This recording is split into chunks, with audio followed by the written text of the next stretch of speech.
शर्मा जी देखिए, माना कि वक्त थोड़ा मुश्किल चल रहा है, लेकिन ये तो कोई तरीका नहीं हुआ ना। पहले तो आर्य सर का नाम सुनते ही आप में माता आ गई और फिर आपने गायत्री जी को ठा करके मना कर दिया। अगर कोई दिक्कत है तो बताइए ना आप इससे नाराज है क्या? किसी से कोई गलती हो गई? हुई है, बहुत बड़ी गलती हुई है। किससे? मुझसे। कौन सी गलती? किसी से जरूरत से ज्यादा एहसान लेने की गलती, किसी से मदद लेने की गलती।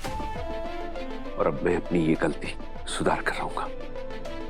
मेरे इलाज पर जितने भी पैसे खर्च हुए हैं ना, वो अब मैं पाई पाई चुका दूंगा।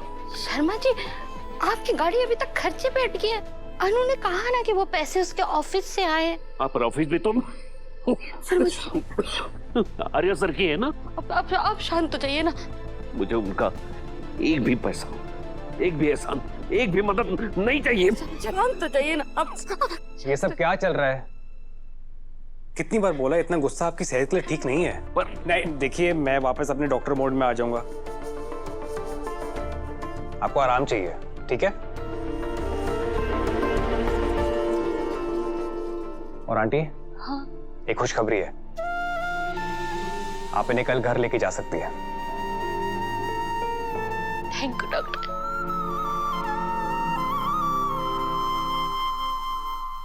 कमिश्नर साहब ऐसा क्यों कह रहे थे कि ब्रो इन लॉ की जान को खतरा है, कोई अटैक होने वाला है?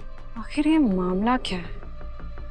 Good morning ma'am. तुम्हारी मॉर्निंग तो गुड नहीं होने वाली है, बल्कि बैड होने वाली है। मतलब ये कि मैंने सुना है अनु के फादर को हार्ट अटैक आया था और तुमने उसका इंश्योरेंस क्लेम टाइम पे प्रोसेस नहीं किया। अब ऑनेस्टली मैम, मेरी इसमें कोई गलती नहीं है। मतलब उसके पापा को हार्ट अटैक, उसके पापा को हार्ट अटैक आ जाएगा, हार्ट अटैक आ गया ये। Are you okay Meera? या ओके, मतलब मैम मेरी मॉम की भी तबीयत खराब है और मैं उनके साथ थी, उनकी देखभाल कर रही थी। तुम इतना ओवर रिएक्ट क्यों कर रही हो मीरा? तुम तो ऐसे रिएक्ट कर रही हो जैसे तुम्हारी वजह से उसके फादर को हार्ट अटैक आया। मेरी वजह से? मतलब आप कैसी बातें कर रहे हैं? मतलब वो तो इंश्योरेंस क्लेम वाली बात है ना। गॉड, ये अनु का नाम सुनते ही सारे लोग इतने हाइपर क्यों जाते हैं? ब्रो इन लॉ तो होते थे, अब तुम भी। Listen Meera, I just don't care कि उसके फादर को हार्ट अटैक आया है, उस पे न्यूक्लियर अटैक हुआ है या फिर इंश्योरेंस टाइम पे क्लेम हुआ है। आई जस्ट डोंट केयर। तुम मुझे बोर कर रही हो मीरा। ब्रो इन लॉ ऊपर है, जाओ उनसे मिल लो। ओके। मीरा ऐसे रिएक्ट क्यों कर रही थी जैसे मैंने उसके किसी दुखती नर्व्स पर हाथ रख दिया? और किसी भी चीज की जरूरत पड़ी तो आर्य भी तो है। वही तो नहीं चाहिए, और किसी भी कीमत पर मैं अपने स्वाभिमान से सौदा नहीं करूंगा। माँ, क्या आप भी वही सोच रही जो मैं सोच रहा हूँ? मैंने गोपाल जी को आज से पहले इतना नाराज कभी नहीं देखा। उनकी बातों से ऐसा लग रहा था जैसे वो आर्य से किसी बात पे नाराज है। उनके दिल में आर्य को लेके कोई गलत फहमी है। गलत फहमी? कैसी? पता नहीं, लेकिन एक बात अच्छे से मैं समझ गई हूँ कि इस वक्त आर्य का उनके सामने जाना ठीक नहीं है। पर अब जानती है कि आप सर को अनु की फैमिली से ज्यादा देर तक दूर नहीं रख पाएंगे। जानती हूँ जेंडे, इसलिए एक बार गोपाल जी ठीक होके घर आ जाए, फिर उनसे बात करके ये सब सुलझाने की कोशिश करूंगी। May I come in, sir? Good morning, sir. Meera, मैंने तुम्हें यहाँ कुछ बताने के लिए बुलाया। Sir, I am so sorry sir.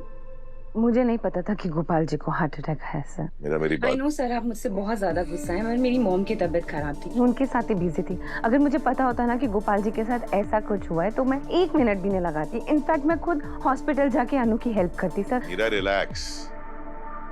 मैंने तुम्हें यहाँ डांटने के लिए नहीं बुलाया है, बल्कि ये बताने के लिए बुलाया है कि कुछ दिनों के लिए हम यहीं से ऑपरेट करेंगे। क्यों? है कुछ रीजंस।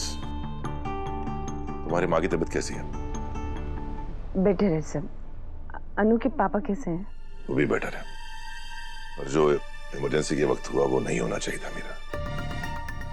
ये सब क्यों हुआ ये तुम अच्छे से जानती है, क्योंकि जब अनु को इंश्योरेंस क्लेम की जरूरत पड़ी तो वो तुम्हें रीच आउट नहीं कर पाई। आज जो अनु के साथ हुआ वो किसी और एम्प्लॉय के साथ नहीं होना चाहिए। शायद हमें हमारी पॉलिसी में कुछ रिफॉर्म करने चाहिए, तुम्हारे काम का बर्डन कम करके किसी और को देना चाहिए। ये सबके लिए अच्छा होगा और तुम्हारे लिए भी। सब मैं आगे से ये बात का ध्यान रखूंगी और अनु के साथ जो कुछ भी हो मैं पर्सनली जाके उससे माफी मांगूंगी। फाइन, फिलहाल तुम अपना पूरा सेटअप यहीं स्टडी में कर लो, हम वहीं से ऑपरेट करेंगे। Okay sir, thank you.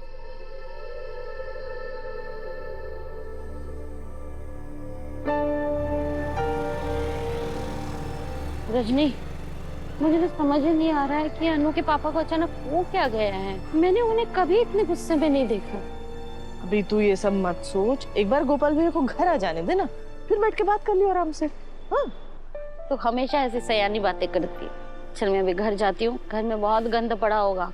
1-2 दिन से झाड़ू पोछा भी नहीं लगा है। हाँ तू सही कह रही है, तू जा। हाँ। अनु, तुझे क्या हुआ है? यार रह रह कर ना पापा की कही हुई बात मेरे दिमाग में घूमे जा रही है। तुझे पता है उन्होंने मुझसे क्या कहा? कि मैं आज के बाद आर्य सर से कभी ना मिलूं। क्या? पर अंकल ऐसा क्यों कहेंगे? अनु, अंकल को तेरे और आर्य सर के बारे में पता तो नहीं चल गया ना? पागल है क्या? कैसी बातें कर रही है? आर्य सर मुझसे प्यार करते हैं, ये बात तो उन्होंने आज तक मुझे ही नहीं बताई ना। मतलब प्रपोज कहाँ किया है? तो जब मुझे ही नहीं पता तो किसी और को कैसे पता चलेगा? भगवान करे ऐसा ही हो, क्योंकि अगर अंकल की ये हालत तेरे और आर्य सर की वजह से है ना, तो ये बात तुम दोनों के लिए बिल्कुल भी अच्छी नहीं है अनु। तुम फिक्र मत करो बेटा, गोपाल जी ठीक है। हाँ, पर मुझे झंडे ने बताया कि उनका मूड कुछ ठीक नहीं था। मुझे भी ऐसा ही लगा। पर क्यों? किसी से कोई नाराजगी थी क्या?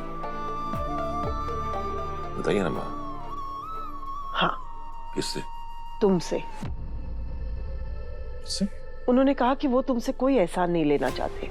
मुझे भी समझ में नहीं आया, चिंता हुई। फिर मुझे लगा शायद उनकी तबीयत खराब है इसलिए चिड़चिड़े हो गए होंगे।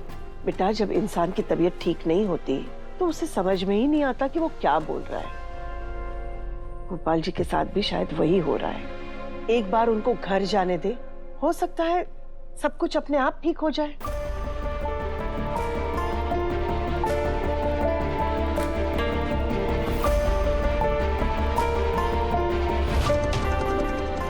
मुझसे नाराजगी क्यों?